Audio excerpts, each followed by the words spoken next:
추석 명절 잘 보내셨는지요? 오늘 하나님께서는 어떻게 해야 우리가 신앙생활을 잘할 수 있는지, 어떻게 해야 예수를 잘 믿고 은혜를 잘 받을 수 있는지, 어떻게 해야 내 신앙을 수정하고 교정하고 점검하고 그래서 영적으로 변화될 수 있는지에 대해 말씀하십니다. 신앙생활은 각 개인별로 잘해야 할 것도 많지만 모두 함께 잘해야 할 것도 많습니다. 서로 각자가 자기가 해야 할 일이 있고 자기 몫이 있는 것입니다. 특히 목회자는 목회자로서 할 일이 있고 성도들은 성도로서 할 일이 있는 것입니다. 우리는 목회자는 목회자대로 성도들은 성도들대로 하나님 앞에서 각자 자신의 영적인 문제를 잘 살피고 먼저 자신부터 하나님 앞에 바로 설 때 다 같이 은혜를 받게 될 줄로 믿습니다. 그래서 우리 모두 하나님 앞에서 다시 한번 새롭게 되기를 원합니다. 우리도 모두 영적으로 다시 한번 깊이 깨어날 수 있기를 원합니다. 그렇게 저와 여러분 우리 모두가 항상 은혜를 받는 자들이 되어 우리의 삶이 변화되고 우리 가정이 변화되고 우리 교회가 달라진다면 우리는 개인적으로나 교회적으로나 다 같이 영적으로 부흥하고 성장하게 될 줄로 믿습니다. 성도님들 중에 이런 질문을 하는 분들이 있습니다. 목사님, 저는 수십 년 예수를 믿었어도 한 번도 은혜를 받은 적이 없습니다. 저는 수십 년 교회를 다녔어도 한 번도 영적인 체험을 한 적이 없습니다. 저는 수십 년 설교를 들었어도 한 번도 감동을 받은 적이 없습니다 하는 분들이 있습니다. 오죽하면 그럴까 생각하니 참으로 안타까운 일입니다. 여러분은 이 문제가 과연 누구의 문제라고 생각하십니까? 먼저 목사님들은 성도님 왜 그렇게 말씀의 은혜를 못 받습니까 하면서 은혜 받지 못한 이유가 성도들에게 있다고 할 것입니다. 그런데 성도님들은 목사님, 우리도 할 말이 많습니다. 우리도 정말 은혜를 받고 싶습니다. 그런데 목사님들이 은혜를 받도록 해주셔야 은혜를 받지요. 은혜 받기 싫은 사람이 어디 있습니까? 제발 은혜 좀 받게 해주세요 하는 성도님들 말씀도 맞습니다. 그런데 여기에 목회자들은 또 이렇게 대답할 것입니다. 아니, 이렇게 피를 말리면서 말씀을 준비하는데 도대체 어떻게 된 사람이길래 이런 말씀에도 은혜를 못 받습니까? 이렇게 은혜로운 말씀을 전해도 은혜를 못 받는다면 도대체 저보고 어떻게 하라는 것입니까? 성도님이 마음을 열고 말씀을 사모하셔야지요. 목사님들의 말씀도 맞습니다. 다 일리가 있는 말이기에 은혜에 대한 책임이 누구에게 있는지 답답할 때가 많습니다. 그런데 우리만 할 말이 있는 게 아니라 주님도 할 말이 있을 것 같습니다. 주님은 뭐라고 말씀하실까요? 틀림없이 주님은 너희 둘 다 문제다라고 말씀하실 것 같습니다. 둘 다 책임이 있다는 것입니다. 은혜를 끼치지 못한 목회자의 책임도 있고요. 은혜를 받지 못하는 성도에게도 책임이 있다는 말입니다. 우리는 저마다 이유와 변명을 대겠지만 주님은 우리 모두에게 책임을 물으실 것 같습니다. 만일 주님이 우리 각자에게 책임을 물으신다면 목회자와 성도들 중에 누구의 책임이 더 클까요? 50대 50 정도 될까요? 아니면 어느 쪽에 더 문제가 많을까요? 참으로 어려운 문제입니다. 물론 교회마다 목회자들마다 성도들마다 다르겠지요. 그러나 저는 주님은 우리 한 사람 한 사람 우리 모두에게 100% 책임이 있다고 그 책임을 물으실 것이라는 생각을 했습니다. 주의 종들에게도 100% 책임을 물으시고요. 성도에게도 100%의 책임을 물으실 것이라는 생각을 했습니다. 모두 자신의 책임이 가장 크거든요. 생각해 보십시다. 지금은 핍박의 시대도 아니고 말씀이 없는 시대도 아닙니다. 예배를 못 드리는 시대도 아닙니다. 환경이 안 좋은 시대도 아니고 방해하는 자들이 있는 시대도 아닙니다. 그러므로 주님은 우리 모두에게 100% 책임을 물으신다고 생각합니다. 그러므로 목회자는 목회자대로 은혜를 주지 못한 책임과 성도는 성도들대로 은혜 받지 못한 책임을 스스로 져야 할 줄로 믿습니다. 은혜 받지 못한 책임을 남의 탓으로 돌리지 말고 우리 자신 스스로 가질 때 나에게 있는 원인을 찾아내서 해결한다면 우리는 은혜 받는 성도들이 될 줄로 믿습니다.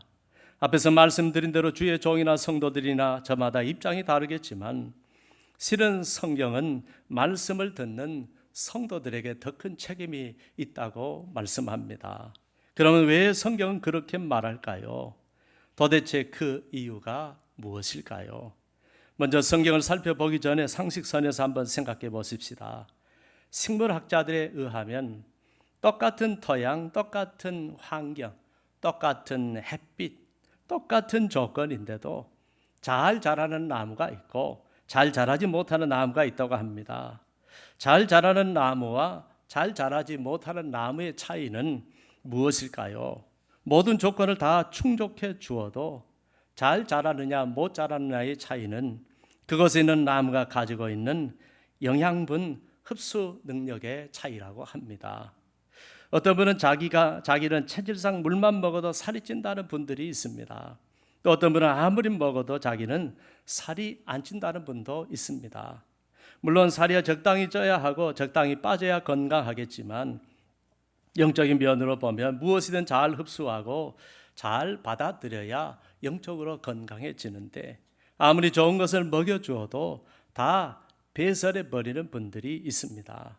아무리 좋은 걸 먹여주어도 다 배설해 버리니까 빼빼 말라버리고 무기력하고 늘 불평불만을 달고 살고 밥 타령하고 반찬 타령만 하는 것입니다. 여러분, 우리의 영적인 건강도 우리 자신의 영적 흡수 능력의 차이에서 결정난다는 사실을 알아야 합니다. 여러분은 영적으로 어떤 체질이 있습니까?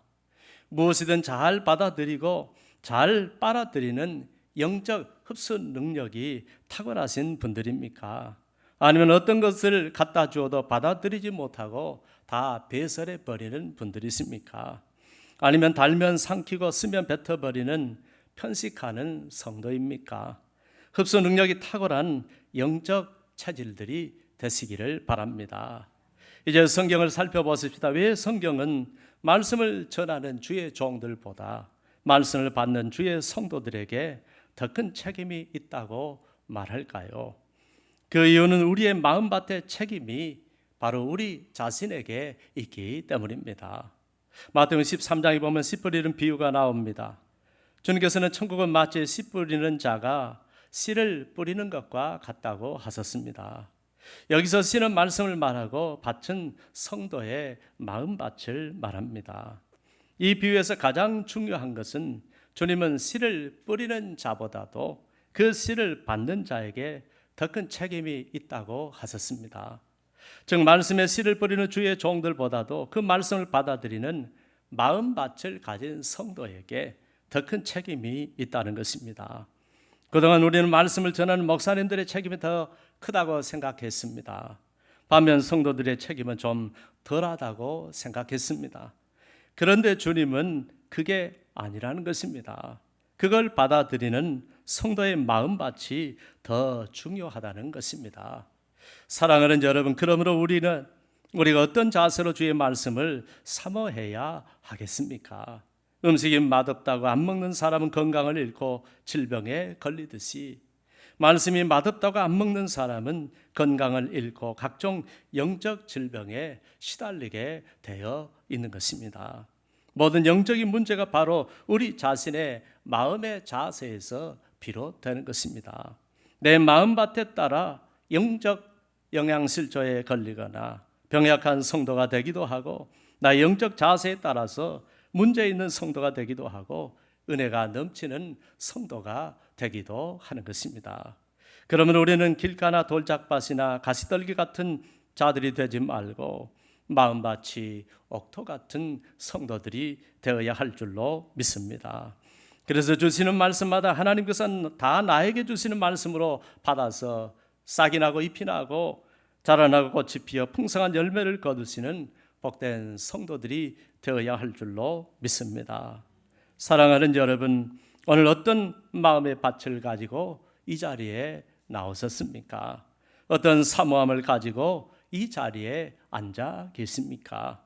오늘 하나님께서는 우리에게 은혜 받는 길에 대해서 말씀하십니다.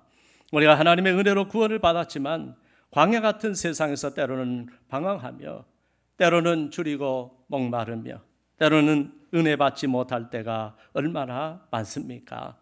본문에서도 이에 그들이 근심 중에 여호와께 부르짖음에 여호와께서 그들의 고통에서 건지시고 또 바른 길로 인도하사 거주할 성읍에 이르게 하셨다고 했습니다. 우리가 하나님의 은혜를 기다리며 간절히 부르짖을 때 하나님께서 응답하실 줄로 믿습니다. 그러면 우리도 그 하나님에 대해서 그가 사모하는 영혼에게 만족을 주시며 줄인 영혼에게 좋은 것으로 채워주심이로다 라고 고백하게 될 줄로 믿습니다. 사랑하는 여러분, 주님은 사모하는 영혼을 그냥 돌려보내신 적이 없습니다. 언제나 그 영혼에게 만족을 주시며 줄인 영혼에게는 좋은 것으로 채워주시는 주님이신 줄로 믿습니다. 이처럼 마음밭의 책임이 우리 자신에게 있다면 그러면 우리는 어떤 마음의 자세로 말씀을 받아야 할까요? 첫째, 말씀을 사모하는 영혼이 되어야 합니다. 베드로전서 2장 2절에 보면 주님께서 베드로 사도를 통하여 너희는 갓난 아이들 같이 순전하고 신령한 젖을 사모하라고 하셨습니다. 엄마가 아기를 낳고 키우는 것을 보면 그냥 키우는 것이 아닙니다. 저도 우리 애들 낳고 기르는 것을 보니까 엄마도 아이도 함께 노력해야 한다는 것을 그때 알았습니다. 먼저 엄마는 아기에게 먹일 젖이 잘 나오도록 힘써야 합니다. 항상 영양이 풍성한 젖이 나올 수 있도록 엄마가 먼저 음식을 골고루 잘 먹어야 합니다. 밥도 먹고 미역국도 먹고 소고기국도 먹고 각종 야채를 듬뿍 넣어서 먹고 하여튼 젖이 잘 나오는데 좋다는 음식은 다 찾아서 먹어야 합니다. 또 아기에게 젖을 물리려고도 노력해야 합니다. 애가 잘 안 먹는다고 젖을 잘 안 물리게 되면 점점 젖이 안 나오고 금방 줄어들고 맙니다. 그런데 보니까 엄마에게만 책임이 있는 줄 알았는데 그게 아니더라고요. 저는 갓난 아이가 무슨 힘이 있느냐, 애가 할 게 뭐가 있나 하고 생각을 했는데 그것이 아니라는 것을 그때 보고 알게 되었습니다. 물론 엄마는 언제라도 젖이 잘 나오도록 준비해서 때를 따라 아이에게 젖을 잘 물려야 합니다. 그러나 아기도 아무리 갓난 아기라도 엄마가 주는 젖을 잘 빨아먹는 수고를 해야 한다는 것입니다. 젖 먹을 때 보면 기를 쓰고 먹잖아요. 엄마도 잘 준비해야 하지만 아이도 잘 먹어야 하고요. 배가 고플 때마다 엄마에게 젖 달라고 울면서 사모해야 하는 것입니다. 이렇게 엄마와 아기랑 호흡이 척척 잘 맞아야 아기가 건강하고 튼튼하게 잘 자라게 되는 것입니다. 영적으로도 똑같습니다. 만일 엄마가 신령한 젖을 안 주면 젖이 다 말라버리고요. 반대로 엄마가 젖 줄 때가 됐는데 지금 젖이 도는데 그래서 젖을 주는데도 아이가 잘 먹지 않고 잘 안 받아들이면 젖이 다 말라버리는 것처럼 주의 종들이 말씀을 잘 준비해서 때를 따라 신령한 젖을 성도들에게 먹여주어야 말씀의 은혜가 넘치게 되는데 바쁘다고 귀찮다고 다음에 먹여주겠다고 딴 데 정신이 팔려가지고 잘 먹여주지 않으면 말씀의 은혜가 다 말라버리는 것입니다. 반대로 엄마 젖이 잘 나오게 하려면 아기들도 젖을 잘 빨아야 하듯이 아무리 주의 종이 말씀의 젖을 잘 준비해도 성도들이 잘 안 받아들이면 말씀의 은혜가 점점 말라버리는 것입니다. 아무리 주의 종이 노력해도 항상 맛없다고 불평하면서 안 받아 먹고 거부하고 한 귀로 듣고 한 귀로 흘려버리면 하나님께서 그 교회 주의 종에게 주시던 신령한 젖을 말라버리게 하는 것입니다.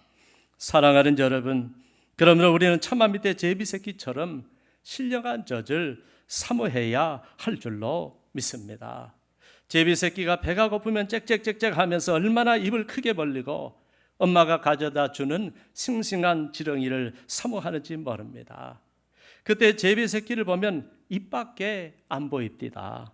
입이 찢어져라 벌리고 목이 빠져라고 목을 느리고 소리치면서 그 지렁이 저에게 주세요. 엄마, 이번엔 제가 먹고 싶어요 하면서 간절히 사모하는 것입니다. 그러면 엄마 제비는 더욱 열심히 지렁이를 물어다 줍니다. 그렇게 점점 자라는 것입니다. 우리도 말씀의 저주를 사모하고 목이 빠져라 목말라 하면서 은혜를 사모하면 주님께서 신령한 은혜의 말씀을 충만하게 부어주실 줄 믿습니다. 둘째, 스펀지처럼 빨아들이는 적극적인 믿음을 가져야 합니다. 여러분, 믿음은 수용성입니다. 어떤 것이든 밖으로 내치는 배타적인 자가 아니라 그걸 쑥쑥 받아들이는 수용성이 좋은 성도들이 되어야 믿음이 좋은 것입니다. 수용성 하면 스펀지만큼 수용성이 좋은 게 없습니다. 스펀지를 갖다 대기만 하면 무엇이든 쑥쑥 빨아들입니다. 자신의 최대치를 빨아들이는 것입니다. 하나님이 주시는 것이라면 그것이 어떤 것이든 쑥쑥 빨아들이시는 스펀지 성도들이 되시기를 바랍니다. 모두 스펀지 성도들이 되셔서 은혜의 물, 성령의 물, 말씀의 물, 진리의 물, 영적인 물, 신령한 물들을 쑥쑥 빨아들이시기를 바랍니다. 그러면 그 모든 은혜가 여러분 자신의 것이 될 줄로 믿습니다. 스펀지처럼 잘 빨아들이는 성도가 결국 건강한 성도, 튼튼한 성도, 위로 잘 자라는 성도가 될 줄로 믿습니다. 셋째, 간절한 기도로 항상 준비된 영혼이 되어야 합니다. 성경은 사모하는 영혼, 준비된 영혼, 간절히 찾는 영혼들이 받을 풍성한 은혜에 대해서 증거를 합니다. 그리고 사모하는 영혼들마다 다 은혜를 받았다고 말합니다. 구약의 야곱은 하나님의 장자권의 축복을 얼마나 사모했는지 모릅니다. 팥죽 한 그릇 사건을 보면 그의 사모함이 얼마나 컸는지를 알 수 있습니다. 여러분, 그의 사모함을 안다면 누가 그를 간사하다고 할 수 있을까요? 아버지 이삭의 아들들을 축복할 때 야곱이 자기 형으로 변장을 하고 축복을 받는 사건을 보면 그가 얼마나 하나님의 축복을 사모했는지를 알 수 있습니다. 여러분, 그의 사모함을 안다면 누가 그를 못된 놈이라고 할 수 있을까요? 또 야복나루에서 그가 하나님과 씨름할 때 환도뼈가 부러졌는데도 자기를 축복하지 않으면 결코 놓지 않겠다고 하나님을 놔주지 않았던 그의 간절함을 안다면 누가 그를 지독한 사람이라고 할 수 있겠습니까? 그토록 장자권의 축복을 사모했고 간구했던 그가 결국 진짜 장자가 되고 장자의 축복을 모두 받은 줄로 믿습니다. 그가 이스라엘이 되고 하나님의 백성 이스라엘 민족의 시조가 되고 그에게서 이스라엘 자손이 탄생하게 된 줄로 믿습니다. 사랑하는 여러분, 원래 야곱은 장자가 아니었습니다. 원래 받을 수 있는 자격이 없는 자가 장자가 된 것입니다. 그러나 사모하는 영혼이 진짜 장자가 되고 이스라엘이 되고 하나님의 백성이 된 줄로 믿습니다. 열왕기상에 보면 솔로몬이 하나님의 지혜를 얼마나 간절히 간구했는지 모릅니다. 솔로몬은 자기의 생명을 1000번이라도 하나님께 바치겠다고 다짐하면서 1000번제를 드립니다. 소 한 마리 한 마리 무려 1000마리의 각을 뜨고 그 제물을 태우면서 제사를 드립니다. 제물도 어마어마하지만 정성도 어마어마합니다. 그걸 드리는 헌신도 어마어마합니다. 그러나 소는 오직 한 가지, 하나님의 지혜를 얻는 것입니다. 여러분, 누가 그의 정성을 정신 나간 행동이라고 말할 수 있겠습니까? 그는 그 1000번째 번제를 드리면서 1000번의 번제를 드리면서 하나님, 이제는 제 정성을 받아주세요. 이제는 제 믿음을 받아주세요. 이제는 제 소원을 들어주세요 하면서 은혜를 간절히 사모하며 제사를 드린 것입니다. 하나님께서 그 간절함과 사모함을 보시고 지혜를 풍성하게 내려주신 줄 믿습니다. 신약의 안나라는 여인은 죽어도 내가 예수님 보고 죽겠다는 결단으로 100세가 넘은 노구에 몸인데도 불구하고 날마다 기도하며 사모했다가 예수님을 만났습니다.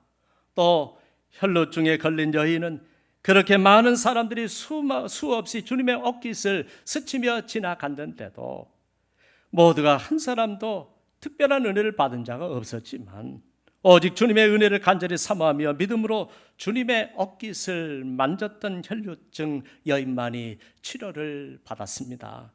또 하루도 빠짐없이 매일같이 길에서 구걸하던 두 맹인은 예수님이 그 앞으로 지나가는 것을 알고 다윗의 자손이여 제발 우리를 불쌍히 여겨달라고, 제발 우리를 치료해달라고 목이 터져라 부르짖으며 은혜를 사모했더니 그들이 모두 두 눈을 뜨게 되었습니다. 그날 그들은 그들의 영안까지도 열리게 된 줄로 믿습니다. 귀신 들린 자기 딸을 고쳐달라고 주님을 간절히 찾았던 수로보니게 여인은 주님께서 자녀의 떡을 취하여 개들에게 던짐이 마땅하지 아니하니라 말씀하셔도 사모함이 그 모든 것을 이겨내고 우리 딸 좀 제발 고쳐달라고 애원했던 그 정성, 그 믿음, 그 사모함으로 자기 딸을 고침받았습니다. 주님의 은혜를 사모하는 영혼마다 놀라운 은혜를 입게 된 줄로 믿습니다.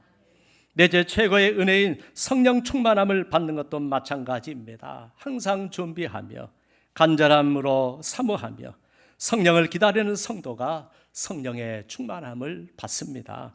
하나님은 준비된 만큼 은혜를 주시고 준비된 성도에게 성령을 부어주시기 때문입니다. 은혜도 축복도 성령 충만도 사모함으로 준비된 영혼에게 부어주시는 것입니다. 주님께서 너희는 예루살렘을 떠나지 말고 아버지의 약속하신 성령을 기다리라고 하셨는데 많은 사람들이 예루살렘을 떠났습니다. 심지어 그곳 예루살렘에 살던 사람들도 모두 자기 집으로 돌아가 버렸습니다. 그런데 멀리서 올라온 갈릴리 사람들만이 아버지의 약속하신 것을 믿고 주님의 명령대로 예루살렘을 떠나지 않고 성령을 부어달라고 간절히 기도했더니 그것에 모였던 사람들은 단 한 사람도 빠짐없이 다 성령으로 충만함을 받은 줄로 믿습니다. 사랑하는 여러분, 출애굽을 한 후 불평하고 원망했던 이스라엘 백성들의 문제는 정작 그들 자신 속에 있었습니다. 모세도 아니었고 환경도 아니었습니다. 하나님도 아니었습니다. 근본적인 원인은 그들 자신에게 있었습니다. 그런데 그들은 모세를 원망하고 환경을 원망하고 하나님을 원망했습니다. 부모가 최선을 다해 자녀를 길러도 불평불만을 갖는 자녀들은 좋은 자녀로 성장할 수가 없습니다. 세월이 흘러 나중에 깨닫고 보면 부모님 같은 분이 없고 자기 같은 죄인이 없습니다. 나중에 철이 들고 눈물을 흘리고 효도하고 싶지만 이미 그때는 부모가 세상을 떠난 뒤입니다. 잘 알아야 합니다. 인간은 예수님이 채워주셔도 불평하는 것입니다. 인간은 하나님이신 그분이 사람의 몸을 입고 이 땅에 직접 찾아오셔서 은혜를 주시고 말씀을 주시고 능력을 베푸시고 그렇게 사랑을 하셔도 불평하고 원망하는 것입니다. 외면하고 거역하는 것입니다. 주님을 거역하고 거부하고 대적했던 바리새인들과 서기관들, 대제사장들과 백성의 장로들, 한낱 요셉과 마리아의 아들로 치부해 버렸던 그들, 어떤 은혜도 사모하지 않았고 배척만 했던 그들, 주님께서 아무리 품으려 해도 배척했던 그들에게 주실 은혜는 아무것도 없었습니다. 그들 중에 어떤 사람도 은혜를 받지 못했습니다. 사모하지 않는 영혼에게는 어떤 은혜도 없는 것입니다. 주님은 인격자이십니다. 우리가 스스로 마음의 문을 열지 않으면 어떤 은혜도 없는 것입니다.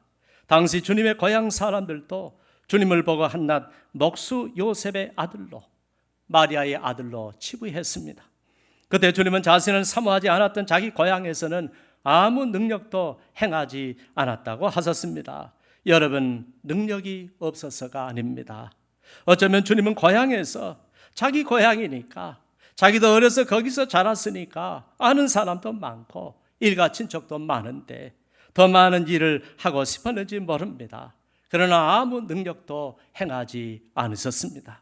아무것도 가르치지 않으셨습니다. 어떤 말씀도 어떤 은혜도 주시지 않으셨습니다. 사랑하는 여러분, 주님을 사모하지 않는 그것이 얼마나 큰 영적 질병인지 모릅니다. 말씀에 대해서도 우리가 사모하지 않으면 받을 은혜가 없는 것입니다. 오늘도 하나님께서는 말씀을 전하는 자나 듣는 자, 우리 모두에게 그 책임을 물으신다는 것을 기억하시기를 바랍니다. 저에게도 책임을 물으시고 여러분들에게도 책임을 물으십니다. 저에게는 말씀을 간절함으로 준비했는가? 제대로 준비했는가?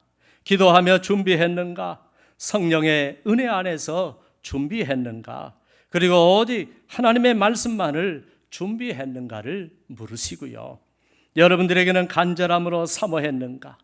기도함으로 사모했는가? 마음의 문을 활짝 열고 사모했는가? 오직 순종하겠다는 자세로 사모했는가? 사람의 말이 아니라 하나님의 말씀으로 사모했는가?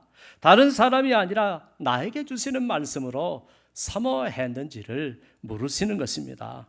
사랑하는 여러분, 우리 하나님은 준비되셨습니다. 우리 성령님은 준비되셨습니다. 우리 주님은 준비되셨습니다. 문제는 우리입니다.